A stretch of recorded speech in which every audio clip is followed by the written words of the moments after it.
দান সদগার বিশেষত্ব ও ফজিলত। মহান আল্লাহ তাআলা কর্তৃক মানুষের প্রতি এক বিরাট এহসান হলো মানুষ তার রবের সন্তুষ্টিতে দান সদগা করা। এটা মানুষের জন্য আল্লাহর বিশেষ এহসান, কেননা এর মধ্য দিয়ে মহান আল্লাহ তাআলা মানুষের জন্য রেখেছেন অনেক কল্যাণ। দান সদগার ফলে আল্লাহ তাআলা বান্দার গুনাহ মাফ করে থাকেন, আয়ের মধ্যে বরকত দেন, পারস্পরিক ভালোবাসা বৃদ্ধি করেন ও বিভিন্ন বিপদ থেকে হেফাজত করেন। তাছাড়া দানের ফলে ঐক্য প্রতিষ্ঠায় সহায়ক হয়ে থাকে, শান্তি শৃঙ্খলা বৃদ্ধি পায় এবং সুন্দর ও সৌহার্দ্য সমাজ প্রতিষ্ঠায় এর ভূমিকা অত্যাধিক। মহাগ্রন্থ আল কোরআনে বর্ণিত হয়েছে যে নিশ্চয় দানশীল পুরুষগণ ও দানশীল নারীগণ এবং আল্লাহকে উত্তম ঋণ দান করে তাদেরকে দেয়া হবে বহু গুণ বেশি এবং তাদের জন্য রয়েছে সম্মানজনক পুরস্কার। সূরা হাদীদ 18। উক্ত আয়াতে মহান আল্লাহ তাআলা দানশীল নারী পুরুষদের জন্য কল্যাণের সুসংবাদ দিয়েছেন। তাছাড়া আল্লাহ প্রদত্ত উক্ত এহসানের মধ্যে সর্বপ্রথম যে দানের কথা আসে তা হলো জাকাত। জাকাত হচ্ছে দান সদগার মধ্যে একটি ফরজ পর্যায়ের ইবাদত, যা কেবল সামর্থ্যবানদের উপর ফরজ করা হয়েছে। আর এই দানের ফলে বান্দার ধন সম্পদ পবিত্র হয়। আল্লাহ তাআলা বলেন, আর তোমরা সালাত প্রতিষ্ঠা করো ও জাকাত দাও এবং রুকুকারীদের সাথে রুকু করো। সূরা বাকারা 43। দানের কারণে কখনো সম্পদ কমে না, বরং বৃদ্ধি পেতে থাকে। বাহ্যিকতায় সুদের বৃদ্ধি দেখলেও প্রকৃত অর্থে সুদে রয়েছে মহা ক্ষতি। মহান আল্লাহ বলেন, আল্লাহ সুদকে নিশ্চিহ্ন করেন এবং দানকে বর্ধিত করেন। সূরা বাকারা 276।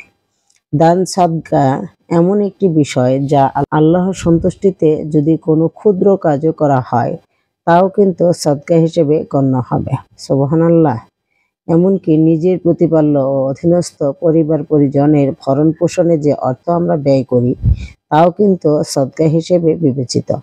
এই ক্ষেত্রে যে সওয়াব মিলে তা নিয়ে প্রশ্ন করা হলে রাসূল সাল্লাল্লাহু আলাইহি সাল্লাম উক্ত প্রশ্নের উত্তর দিয়েছেন এইভাবে, তুমি যা কিছুই ব্যয় করো সেটাই তোমার জন্য সদকা, এমনকি তোমার স্ত্রীর মুখে যে নলাটি তুমি তুলে দাও সেটাও। সহিহ বুখারী 5354।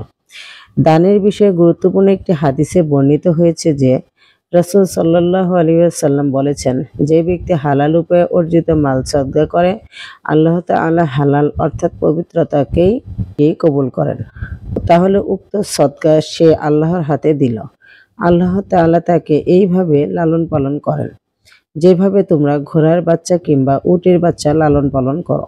শেষ পর্যন্ত সেই সদকা বৃদ্ধি পেয়ে পর্বতের সমান হয়ে যায়।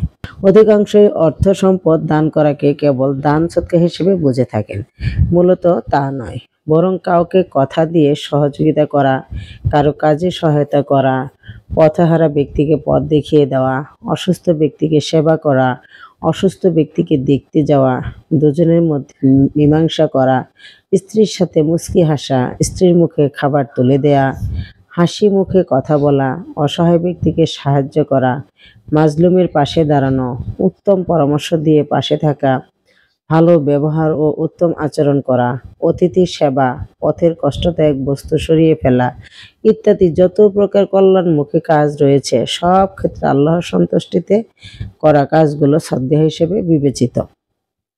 দান সদকার এতই গুরুত্ব থাকার আরো একটি বিশেষ কারণ হলো বান্দার উপর আল্লাহর রাগান্বিত অবস্থায় যদি কোনো বান্দা দান সদকা করেন তাহলে মহান আল্লাহ তাআলা রাগকে ছুঁড়ে ফেলে বান্দার উপর খুশি হয়ে যান এবং রহমত বর্ষণ করেন। সুবহানাল্লাহ।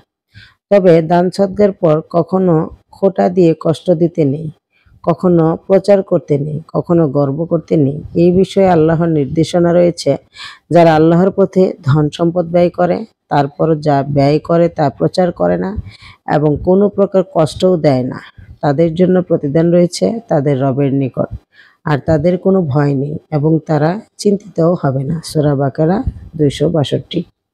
সুতরাং প্রত্যেকের উচিত বেশি বেশি দান সদকা করা এবং দান সদকার কাজে উৎসাহিত করা। দান সদকার কাজে উৎসাহিত করা ব্যক্তিদের আল্লাহ তাআলা পুরস্কৃত করবেন।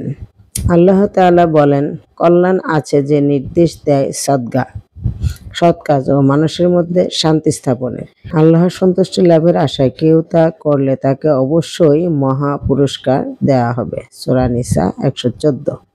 আল্লাহ তাআলা আমাদের বেশি বেশি দান সদকা করার তৌফিক দান করুন। আমিন।